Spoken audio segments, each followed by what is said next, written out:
Welcome back, everyone, to the Me and Jesse podcast. My name is Mark Pavlich, away in the Grove, the big, sexy Jesse Martineau, and our special guest today, everybody, current bare-knuckle champion, former UFC veteran, and black belt in Brazilian Jiu-Jitsu. I don't ever want to forget that, okay? So, everybody, welcome to the show today, the wonderful Chris Camozzi.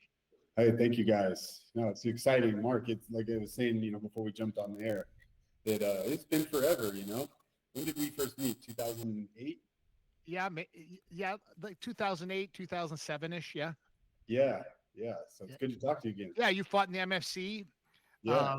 And I knew you were destined to do good things and then go on to do great things. And the crazy part is now you know when you went from MMA to you went from the UFC and then you go into bare knuckle.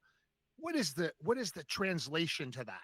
You know what I'm saying? Like, because I believe this wholeheartedly. I would take 90% of the bare knuckle roster to back me in a street fight over GSP. And would I be safe to say that? I would say probably, he doesn't seem like the most aggressive person. Correct. That's what I'm saying though. Bare knuckle is a different breed. It's a breed like, you got to know how to fight, but you have to be super careful when you fight. Yeah, exactly. And then bare knuckle, man, you got to pick your shots a lot more too. It's easy to break a hand. There's a lot of injuries that can happen just from like your own doing. But like, how do you like it more? I do, actually. I like it quite a bit. And I think it, I don't know more, I've got love for all of them. I love kickboxing. I kickboxed with Glory for a while. MMA, I love jiu-jitsu still, obviously. But for the time and where I'm at in my career, I love it. It's funny because it is, whenever I say this, people are like, what? It's easier on the body. Yeah. And I'm getting older. That's funny. Like, explain that, though, because I don't think you're right. People don't really understand why that is because they just see the brutality of it when you get clipped. But it's different. It's a different game. Yeah. And the hardest part about like MMA isn't so much the fight, it's the training camps, And there's never enough hours in the day to be like an expert at everything, because you figure if you're doing MMA, you gotta do jiu-jitsu, you gotta do boxing, kickboxing, some kind of striking, you gotta do wrestling, but then you gotta spar, then you gotta drill, you gotta hit mitts, then you do strength and conditioning. If you try to add anything else in there, you can barely fit all of that in a week and make sure you're covering all the bases. With bare knuckle boxing, I would assume it's just like doing a boxing training camp. I don't train bare knuckle like sparring. I hit mitts in the bag. Of course. That would be a neat sport. Yeah. I hit mitts and I hit the bag barehanded, but that's it. And then the rest is all I'm focusing on is boxing. 2 hands. With MMA, you got knees, elbows, kicks. There's just so much that goes into it that it is very time consuming. But in this to regular traditional boxing, like, are you doing something defensively different? Because like you can take a few shots with a punching glove on, with 16-ounce glove on, but with a bare knuckle, you can't take many shots like that. So how do you? Is it all about avoiding damage? I would say 90%. I work a lot more like slipping punches, rolling punches. Just because even blocking, man, I don't know. I'm sure everybody's gotten a dead arm and stuff before. It still hurts to get punched, especially barehanded. But then, taking the chance of like maybe I'm not blocking tight enough and it slips through, that's a big risk. So for me, I would say my style would be, well, I try to avoid it. I don't avoid a lot of punches, honestly. I always plan on it, but that's the game plan when you go into one. You got a huge fight coming up April 26th in Italy, and I love that it's in Italy, right? Because why not, eh? You know what I mean? Like, sure. It's just something different, and your opponent is none other than Lorenzo Hunt, that you know very well. In your first fight, you lost a split decision to him, and a lot of people thought you won the fight. Lorenzo clearly doesn't think you won the fight, and literally DM'd me today and said, you have to ask him a question for me. And I usually don't do this, but it's basic stuff. So Yeah, he's from Lorenzo. You don't expect. You know what about Lorenzo Hunt? I'm going to say this on the show today. He reminds me of the kid I went to high school with. He reminds me of the kid I went to high school with that kept messing with me by the lockers. And I was like the nice kid, you know, and I just didn't want to be bothered, and I kept kind of pushing him away.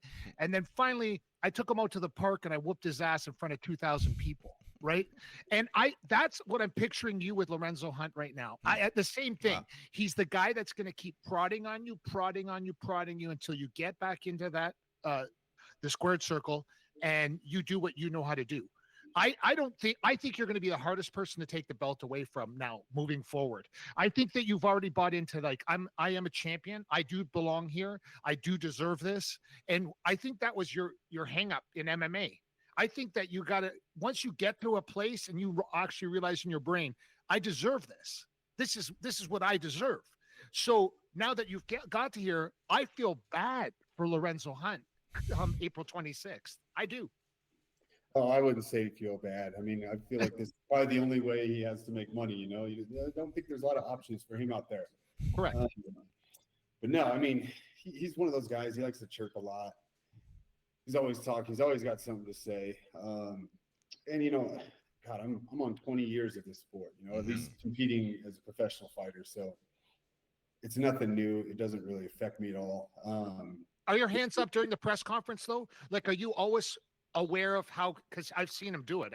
I've seen him like, just jump out. I've seen him like, you know, smack someone. I've seen him do all that kind of stuff.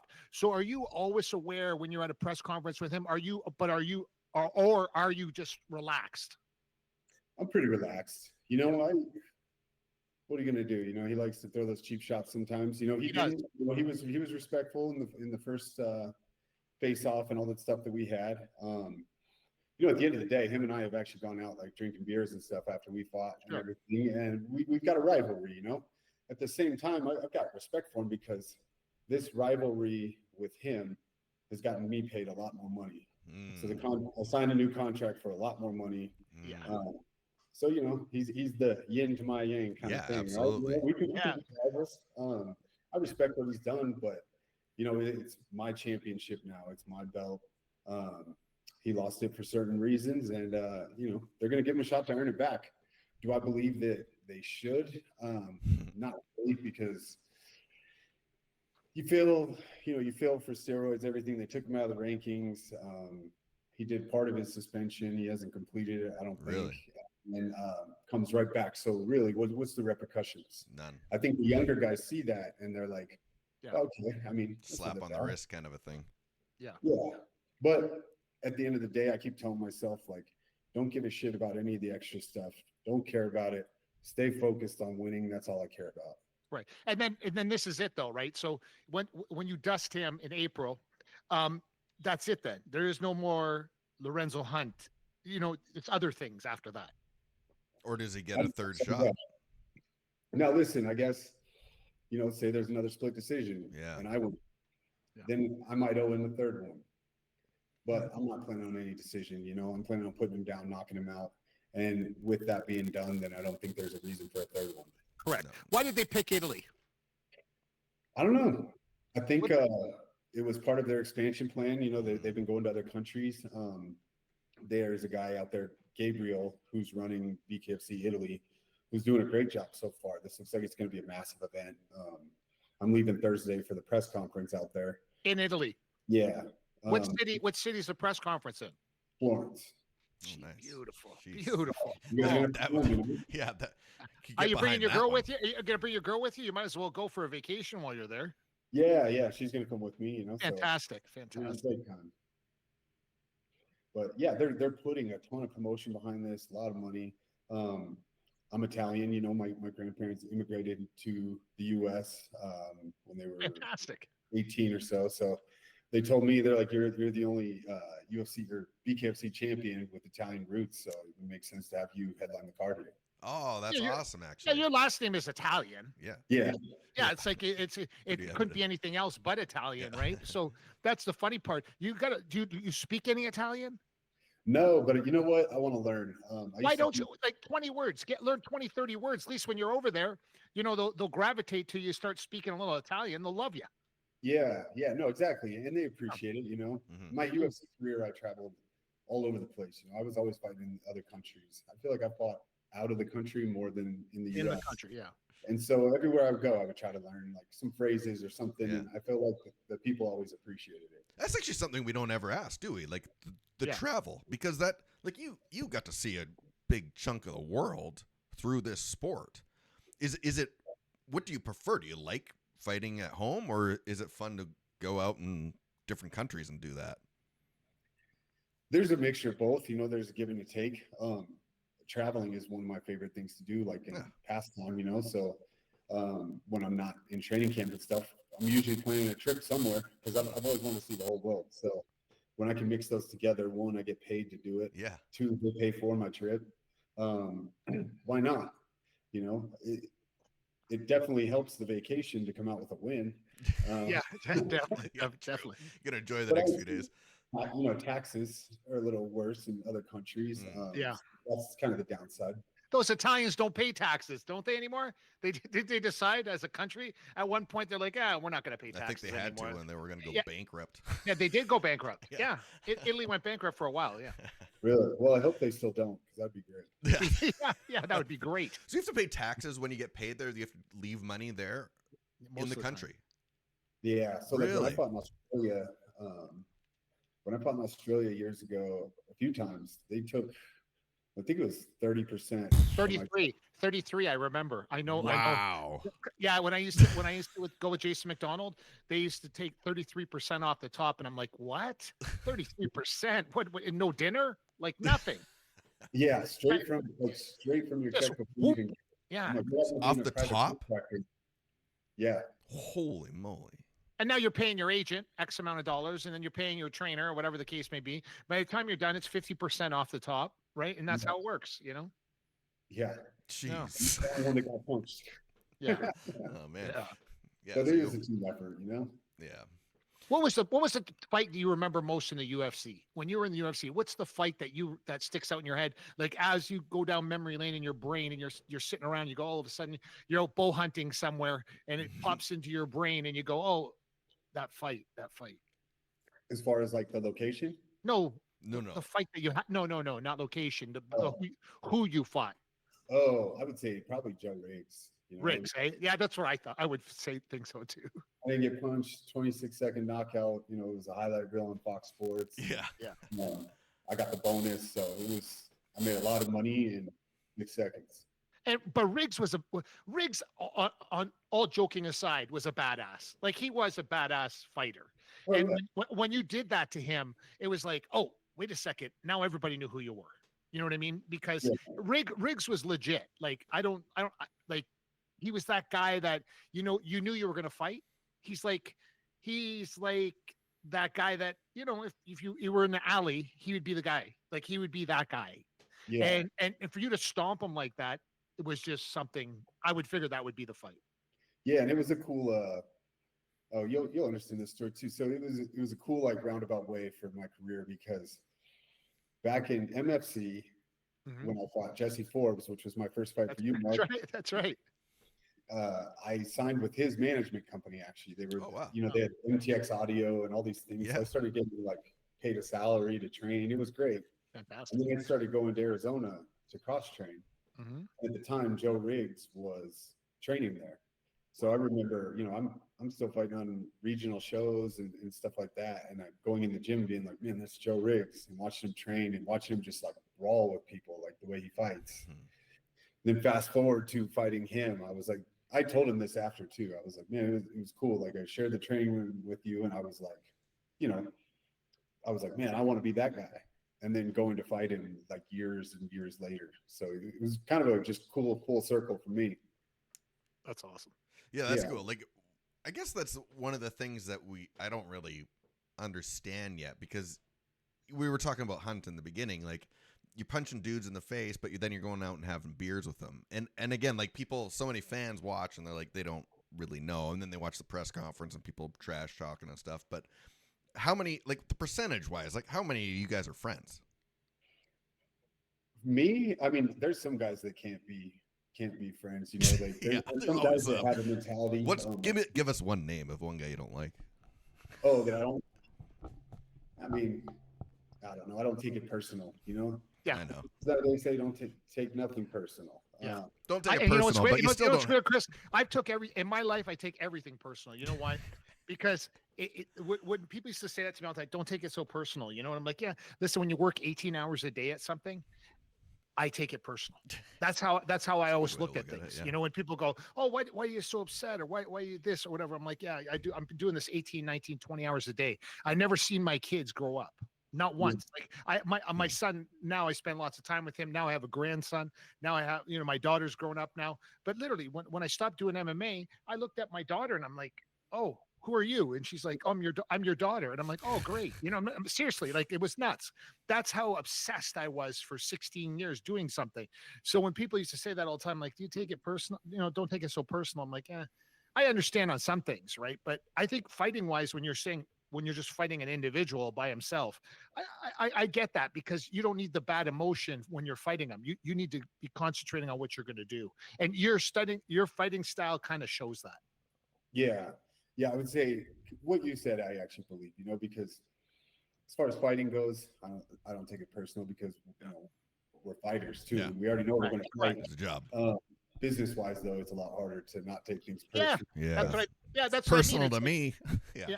Yeah. Like business wise, it's different, but fighting wise, I get it. And it's like, this is what you train for, especially MMA. I always thought MMA. I think that's what's missing from MMA now. I think martial arts is missing. The martial art mentality is missing from MMA more than ever today. Which part though, Mark?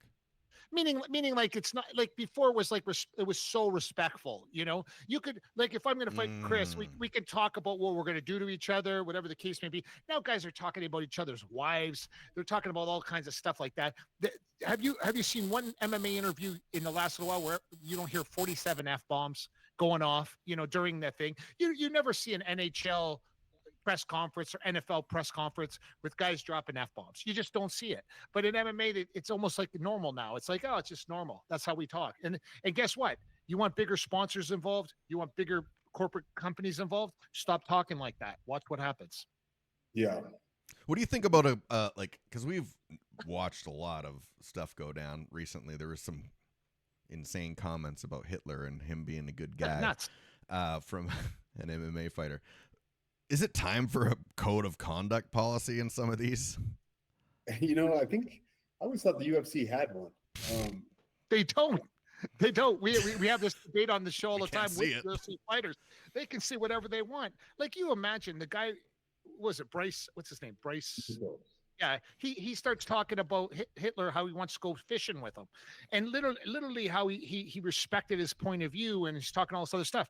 Now, the best thing that UFC could have did immediately would be fire him, like publicly fire him for talking like that. But they didn't. They said, oh, he's an idiot. Oh, okay, so he's back fighting whenever he's going to fight next. If you have a code of conduct, he knows he can't say that kind of stuff, but there isn't one really, because people can just say whatever they want to say. Yeah, they had a loose one. Actually, I remember, because Matt Hughes called me, because Matt Hughes was the head of it for a minute. Oh.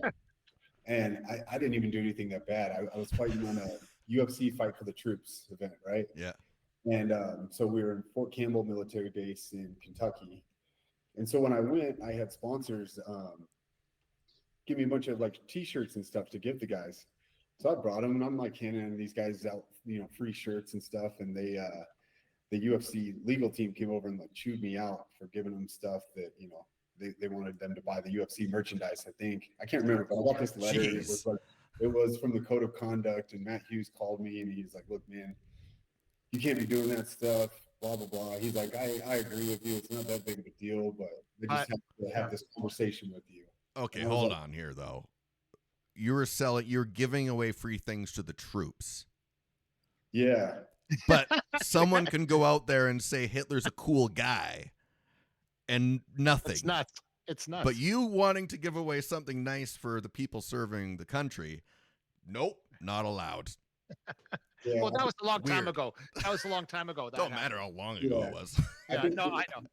I think they were taking it as I, was promoting my sponsors to these guys. Yeah. And then my sponsor tried to slide in without paying the UFC or something. Yeah. I don't know what it was. Yeah. That's what it is. I know I've seen that kind Totally. of stuff back in the day all the time. It's just But a funny point. literally, like there has to for both sports, the UFC and MMA in general, and bare knuckle. If you could start literally at press conferences look like professional athletes, this sport would go to a whole nother level. And I know it's hard for some guys to understand that, including your next opponent, Lorenzo Hunt.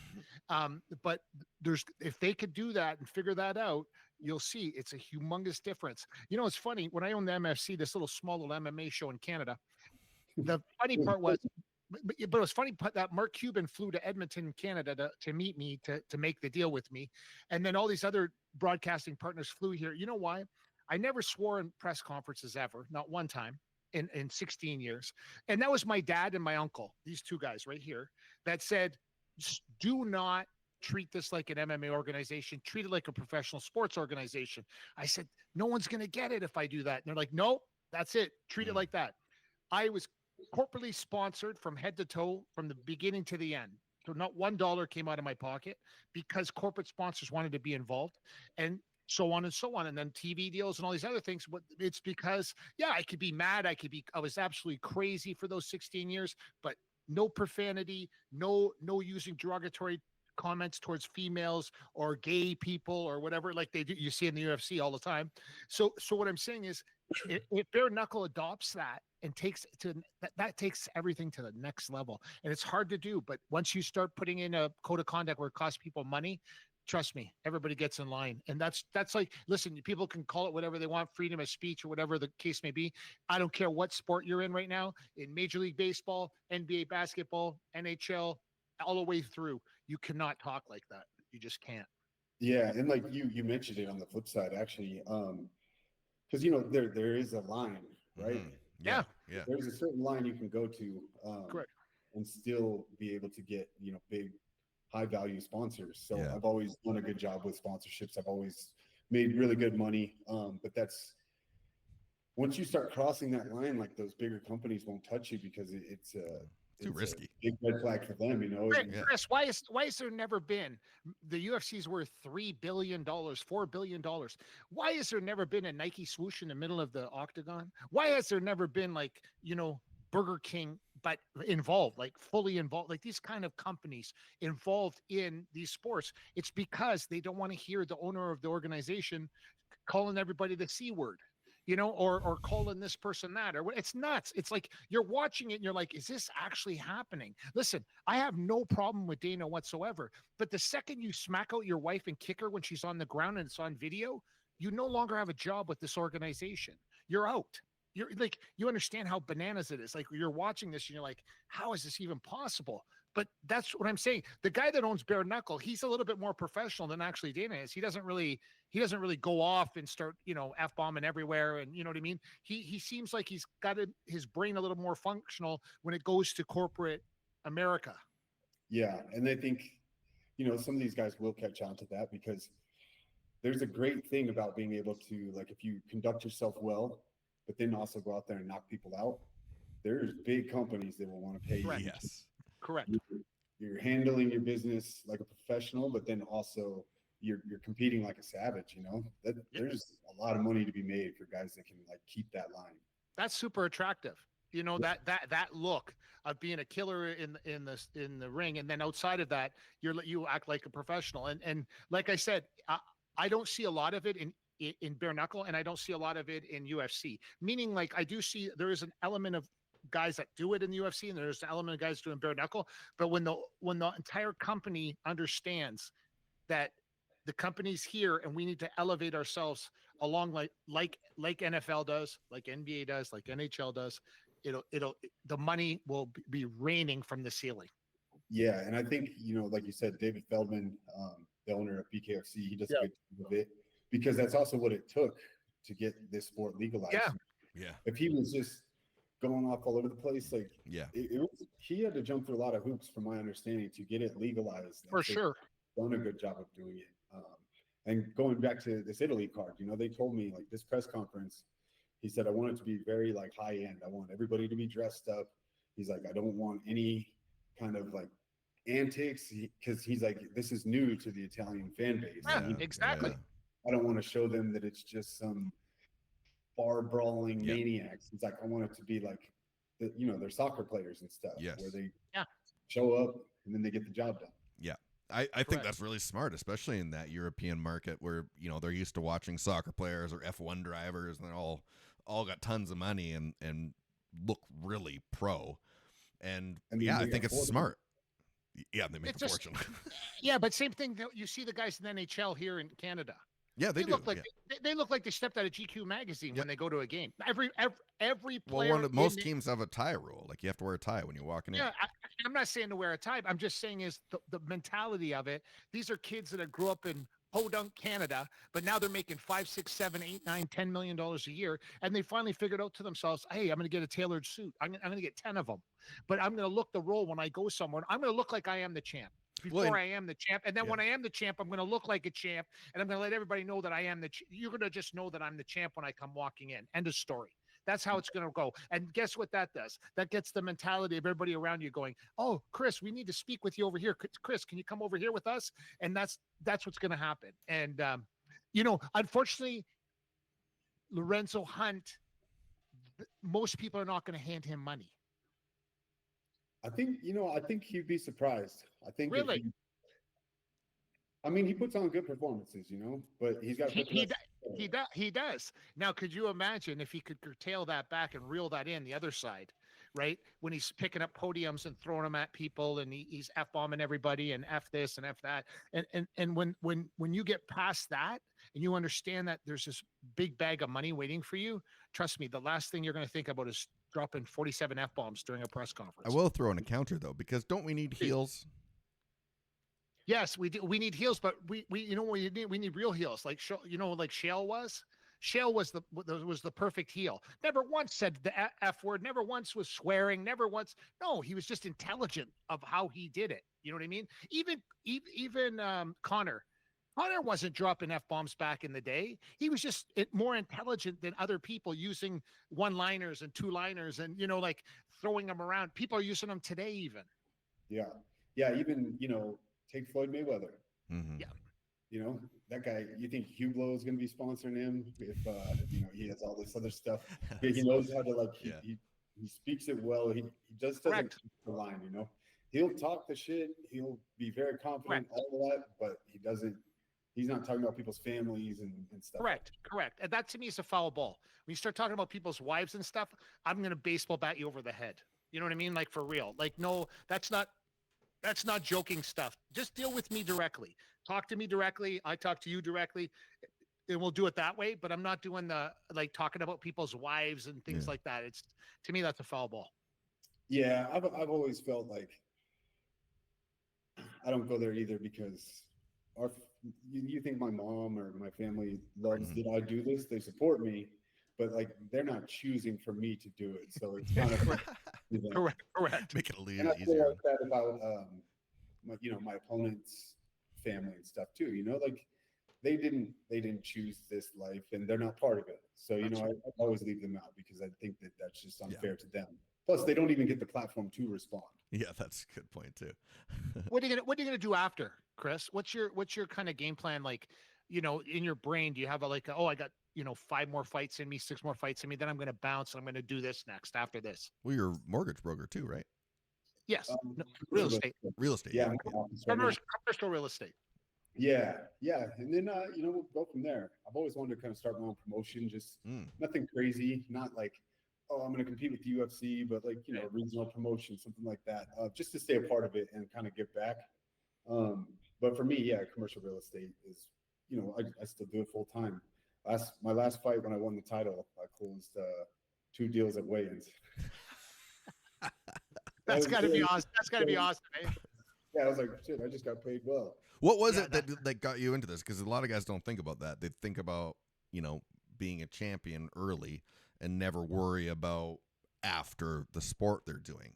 So what was it for you that got you into the commercial real estate or business minded earlier on to figure this out? Well, I grew up broke. Yeah, That'll do it. Yeah. That'll do it. Yeah, Works for most of us. With not much, Yeah. and I had a single mom, 3 kids, and she didn't go to college or anything like that, so she'd always had to find jobs that she could get.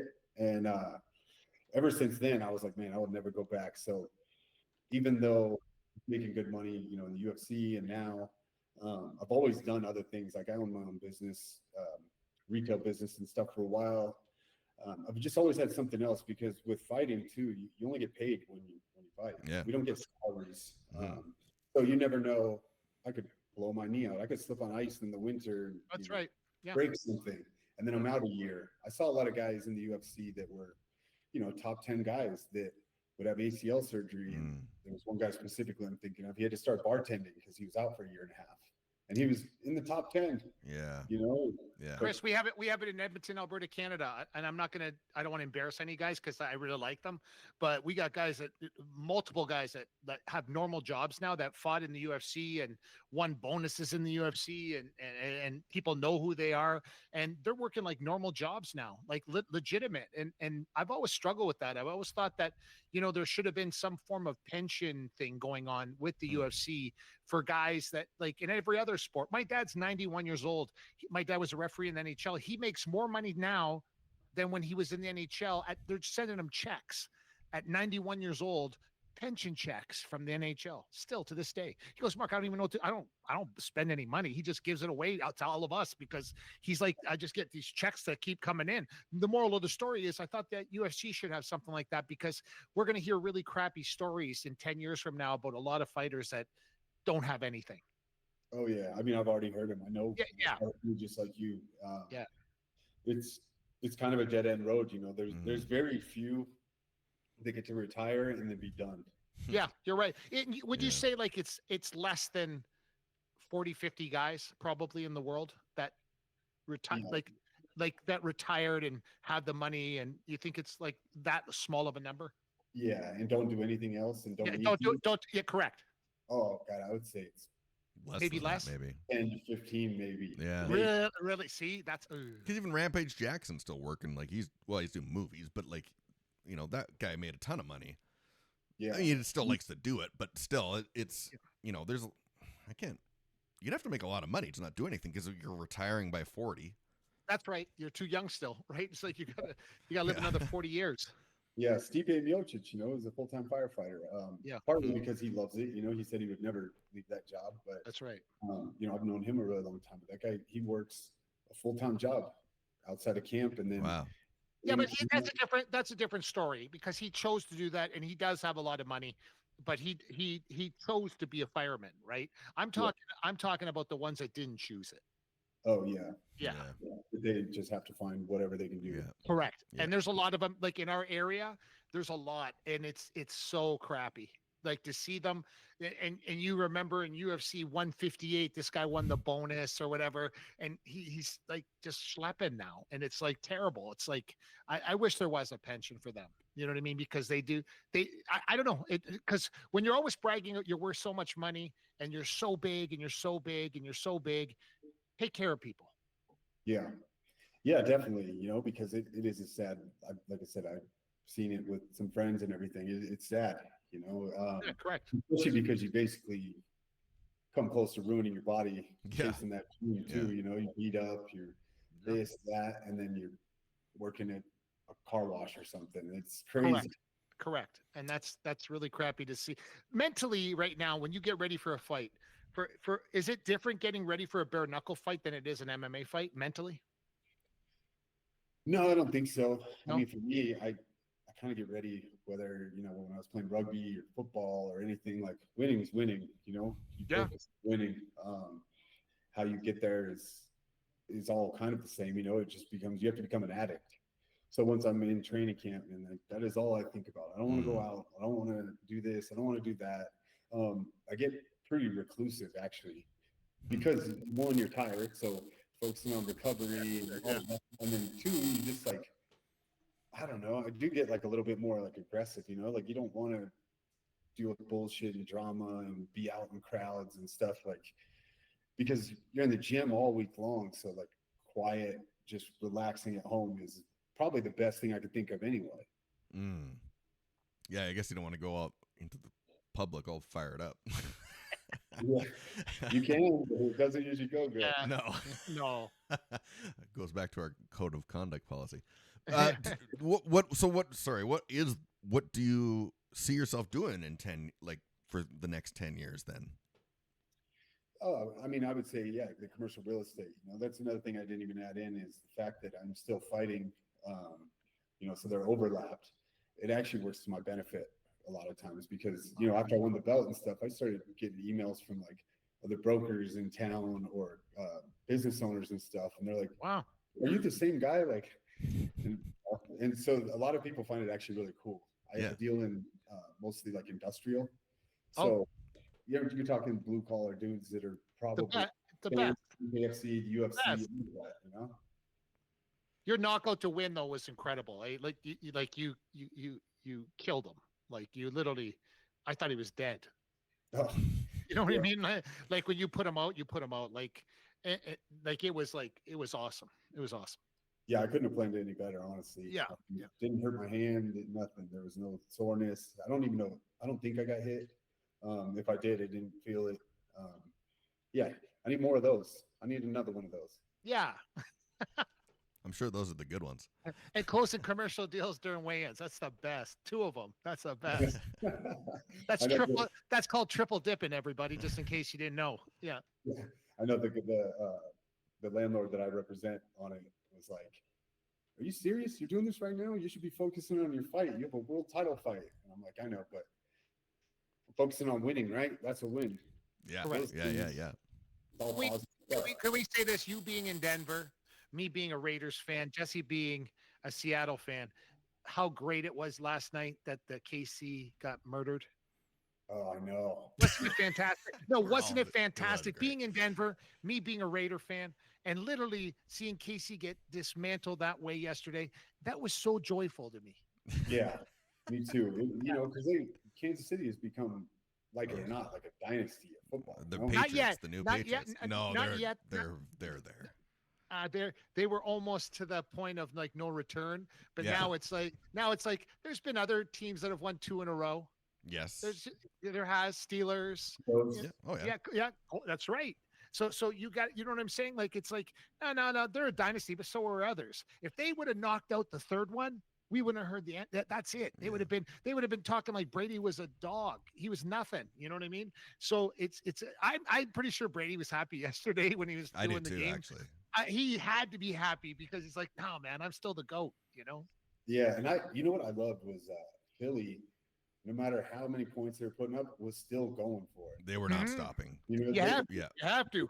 Safe. They weren't playing it like a lot of people would play a championship game. They Correct.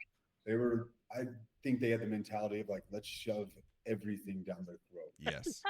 I think for the rest of the NFL, for every fantasy football player, for anybody that loves football outside of KC, literally, and you watch the stands, there was way more Philly fans than KC fans. I was going to actually say that. I don't remember outside of like when a team has hosted it and been in it, the overwhelming support for one side. Like the Chiefs were getting booed when they were coming out, and I was like, I don't know if I've seen it this one-sided in a Super Bowl on a neutral ground.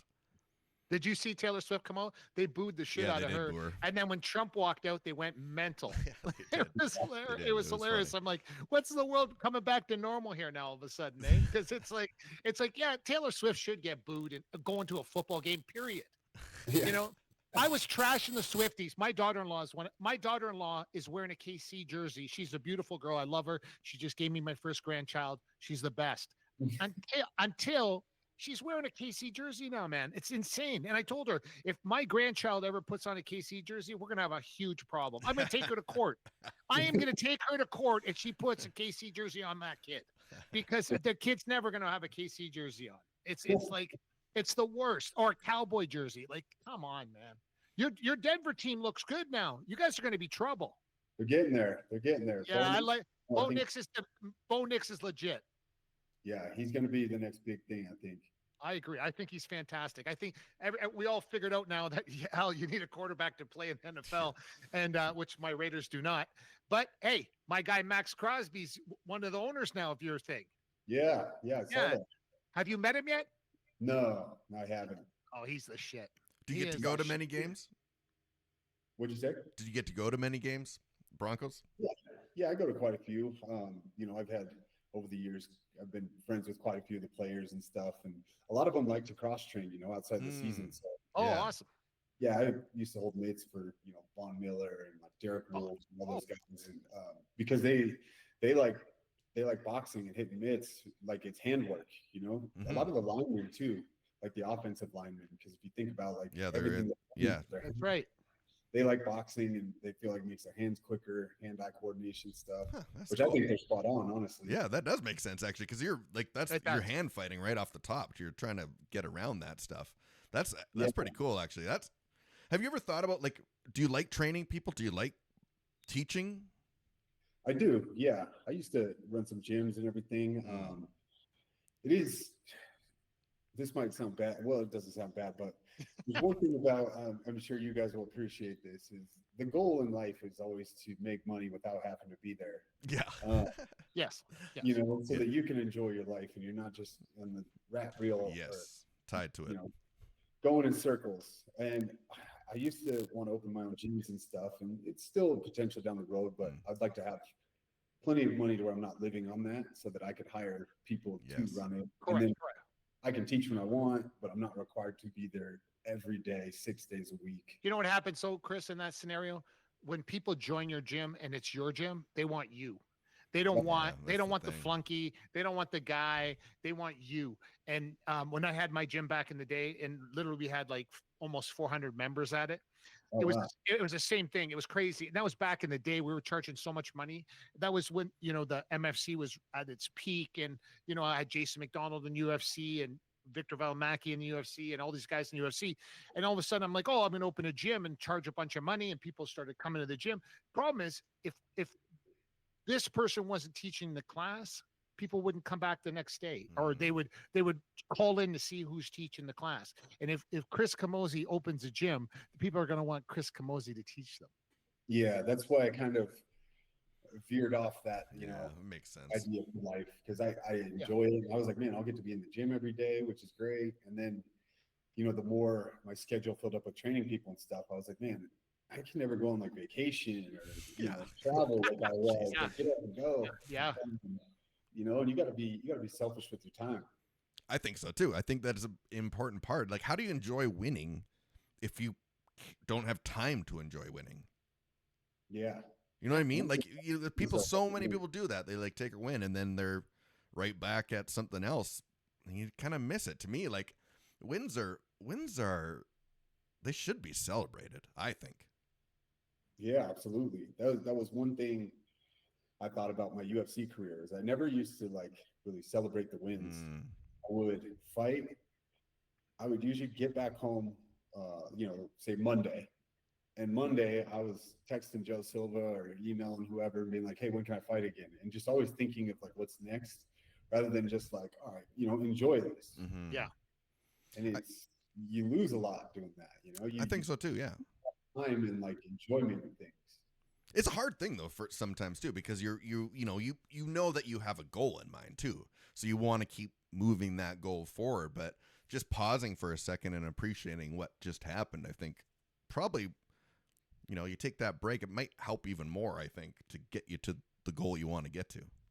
Yeah, because you're actually thinking it through more and everything. I think everybody should do that, even if it's the smallest thing. Yeah, you celebrate the small wins too. I think so. Like, it changed my life when I started doing that a little bit. Just even little things like people would say was insignificant, but you celebrate those a little bit. And I'm not saying having going to Vegas and spending $1,000 on a slot machine. I'm talking about like, open a nice beer or something, like like just a little bit, just to we're so used to losing, and everyone is used to losing all the time, that we have to celebrate some of these wins. Yeah. Just for mental health. So that you have something that like you got out of that you enjoy. Yeah. Or trip or whatever. Like I said, mine is usually trips or vacations somewhere. Nice. Traveling. Where's your favorite place to go right now? Right now, man, I'm always trying to go different places, but Italy Thursday is gonna be great. Yeah, Florence gonna be bad. Florence too. Florence is special, man. It's I've never been. Oh, it's I've been all in that area because I'm Croatian in Croatia, and Oh, but yeah. I'm telling you, Florence is like, wow, like this is I'm even shocked. There's a fight gonna be the fight's in Florence too. Yeah. Wow, it's that's like cool, though. it's almost I a like weird that. place to have a fight. For the point is, it's such a beautiful city, and it's not really. You would never even think like, oh, there's going to be a fight there. Like if you said there's a fight in Florence, Italy, it'd be like, yeah, maybe against two Italian guys that got mad at each other for a parking spot. You know what I mean? Like not for bare knuckle, but that's what makes it even crazier. Yeah. Yeah, I'm excited to see it. I've been to Italy once, but I went to was it Lake Como? Oh. Yeah. That's Pretty the famous best. spot. Yeah. Amalfi Coast and all that. Oh, Yeah. the best. Jeez. Yeah. Yeah, so it'll be great. Awesome. Well, Chris, again, like we want to thank you so much for spending some time with us tonight. And you know, when you head off to Italy, so you're going to go there, and then you're going to come back, and then you're going to go back again for April 26th for the fight. Yeah. Cool. Yeah, we're doing the press conference. I think it's Sunday. So I'm flying out Thursday. Okay, excellent. And so this next fight coming up April 26th, how do we watch that? I think it's on DAZN. Perfect. I got Yeah. I never pay attention to where it is. Well, you can bare knuckle. You can get the bare knuckle app Yes. too, right? You Yeah, can get I the was trying app, to and lead it'll to tell that. you where to go. It's the bare knuckle app it's actually quite good. Yeah. Yeah. You got a ton of fights on there, and their shows are cool, man. If people are listening to this and have never watched one of the best things about it is they run them quick. There's not a lot of like. No. Yeah, that's right. How many are on the card? Like how many fights are on the card? There's usually like 12. Yeah. But I mean, my last fight, I was out of there by 9:15. Have you? Really? Yeah, wow. that's unheard of in the UFC. UFC, it's like literally, man. It's like you're there for 9 hours. It's crazy. It's your whole day and night. Yeah. They pick you up. I used to avoid Bert because Bert's been on our show, right? And he was like, he would like want us to be at the venue like 5 hours before we would go, and I'm like, bro, we ain't doing that. Like, I'm not doing that. Like, so I would tell my fighter, I'd say, just don't go in the vehicle. We'll go like later. And we used to get in trouble for that because they would want us to be there 5 hours before the fight. And I'm like, you just get tired laying around and you're not doing anything, right? How many times can you warm up? You know what I mean? So it's like, but that's how it was in the UFC. Yeah, because they only do one fight every half an hour. Whether that's right, is in 26 seconds, then you get 30 minutes of commercials and previews. Yeah, and nuts. Not these guys, man. As soon as they stage you one fight ahead, so I'll be standing in the curtain while the co-main event is going, and as soon as those guys are done, they're like, "All right, ready?" No, that quick. Right away, wow. right away. Quick. Wow. I love it. I love it. That's the way it should be. Listen, an average NFL game is 2 hours and 25 minutes. Same with the NHL. 2 hours, 220, whatever the case may be. It's the same thing. We're MMA. We want to keep everybody there for 10 hours. Like, it's ridiculous. You know, when I had the MFC, I ran it really fast. I was fanatical. I was like, go. We don't get paid by the hour. Once people are there, give it to them and go. That's how it was. Yeah, because we're paying for entertainment, not commercials. Correct. You're not paying to like sit around for like 20 minutes, half hour in between each fight. It's just not. You know, it's funny. We had Robin Black on our show one time, and Robin said, "Mark and Jesse, you got to start watching bare knuckle." And we were like, bare knuckle. I don't know. This was years ago, and I'm like, I don't know if I'm into it, man. You know, I'm a traditional MMA guy. I love boxing, but I don't know. You know. And then I watched it one time, and I'm like, I watch it all the time. I can't stop watching it because to me, it is like the epitome of boxing in the early 1900s when they didn't wear gloves, earlier, right? Yeah. So that's what it was to me when I watched it, and I'm like, I just started liking it, and I understand the strategy because we also had Alan Belcher on the show, and Belcher was a champ at one point too, and he said he was talking about like the artistry of bare knuckle boxing, and I'm like, it actually made sense to me. You know, it's not just like an offensive mindset. It's it's a defensive mindset. When you were talking earlier about your guard up, right?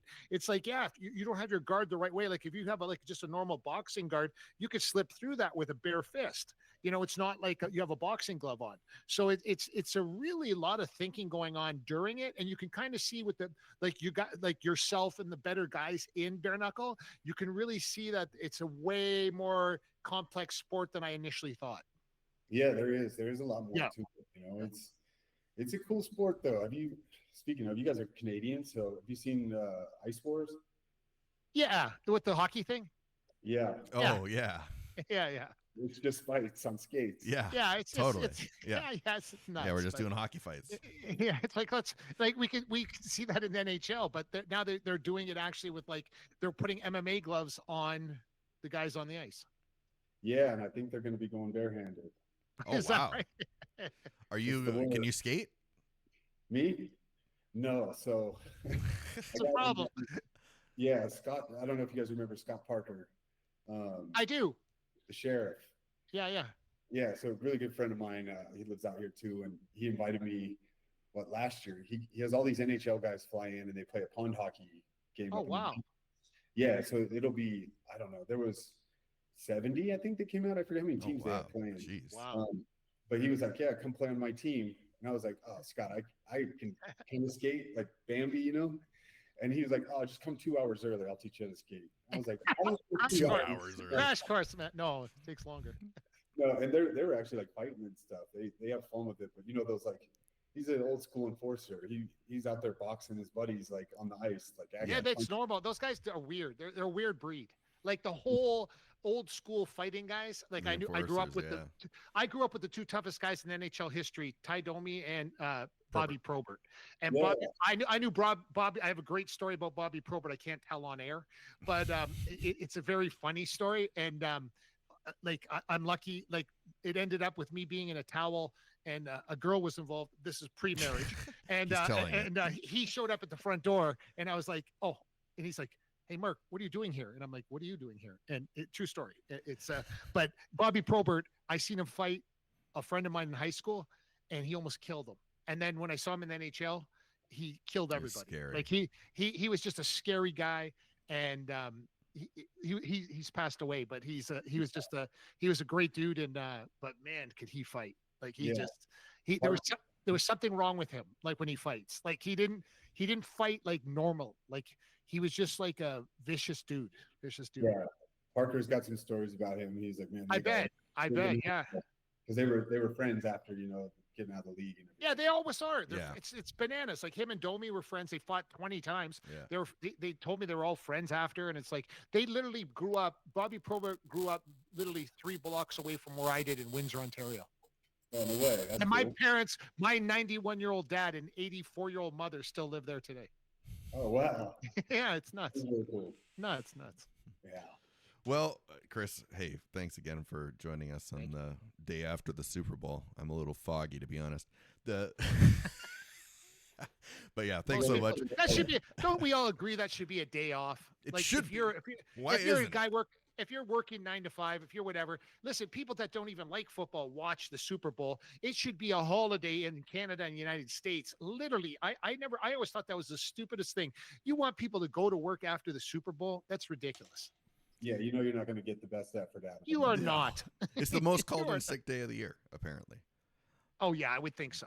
But yeah, you know, Thanksgiving is probably the most paid attention to event in the States. July 4th, maybe number 2. Yeah, Super probably. Bowl is right up there in number 3. All those other things are holidays. Let's make the Super Bowl one too. Yeah, I'm in. Let's start it. Yeah. Do you know that the guy that used to own the Denver Broncos used to be from Edmonton?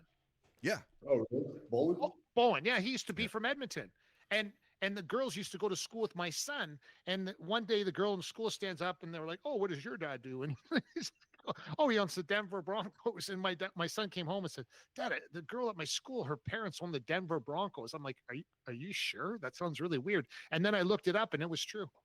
Yeah, one of his sons I know pretty well. Yeah. Oh, And sweet. in Denver, does he live in Denver now? Yeah. Yeah. Yeah.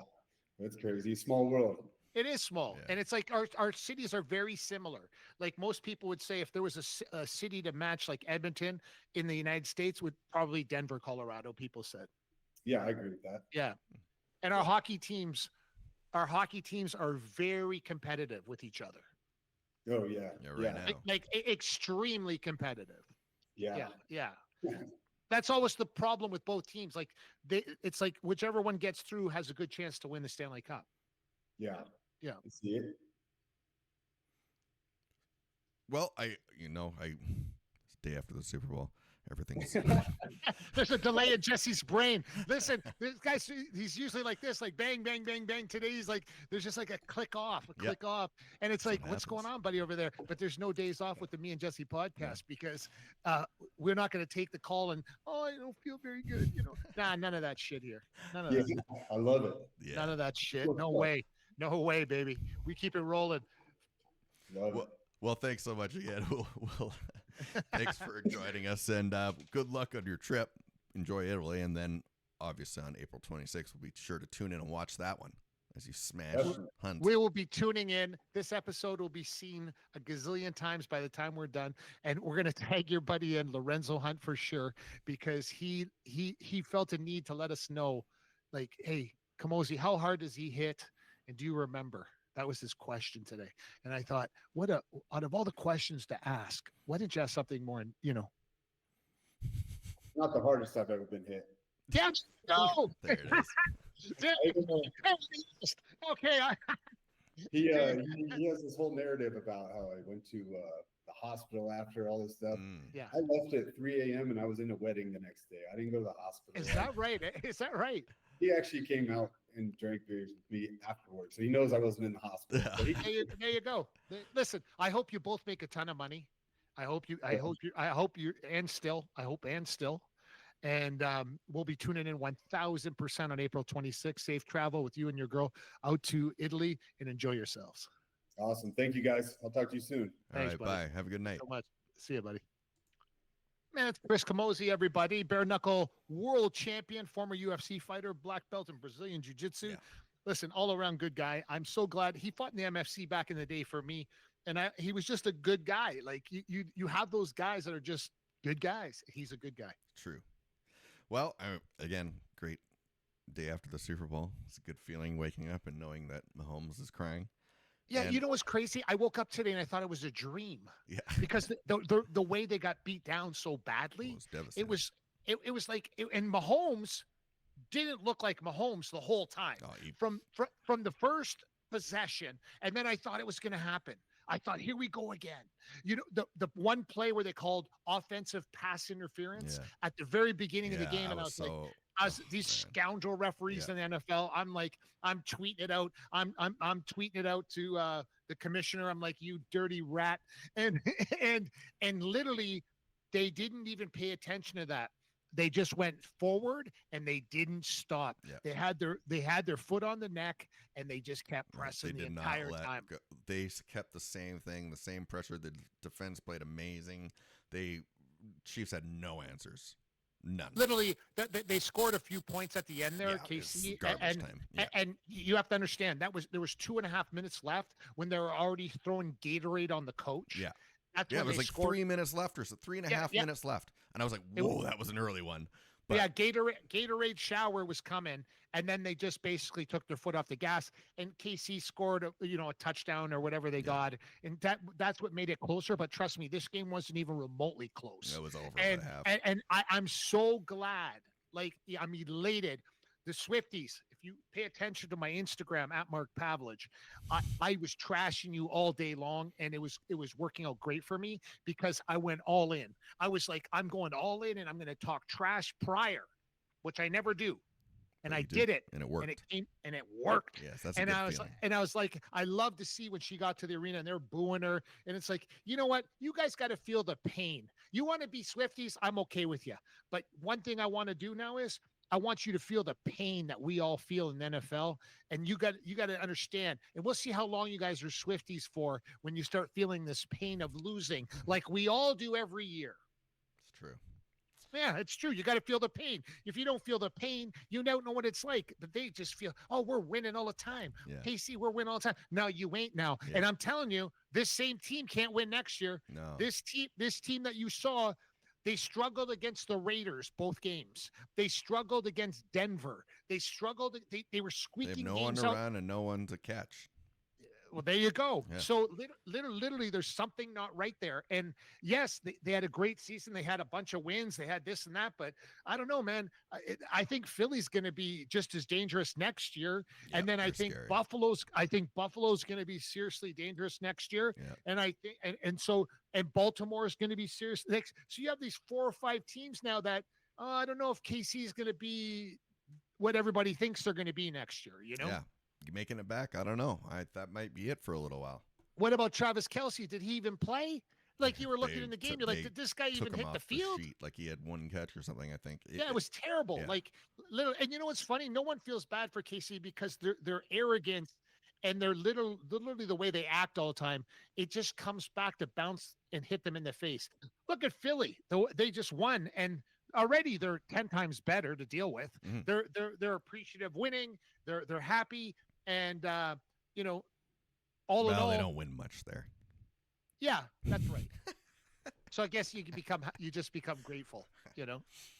Well, everybody, thanks so much for watching, and remember, if you have any glass problems, call Crystal Glass or visit crystalglass.ca. What's the number for that? 310 Glass. That's the one. You know it. And a little shout out to my buddy G Money. It's his birthday today, 54 years old. Birthday. G Money, happy birthday, buddy. Much love. And he's Italian. Maybe get some lessons for Mr. Camozzi. Teach him a little Italian on his way. Sweet. Big shout out to my brat, G Money. All right. Well, everybody, thanks so much for watching. That's Mark Pravlich. I'm Jesse Marno. Thanks so much, Chris Camozzi, for joining us tonight. And we'll see you next time, everybody, on the Me and Jesse podcast. Thanks for watching the Me and Jesse podcast. Follow us at facebook.com/Me and Jesse.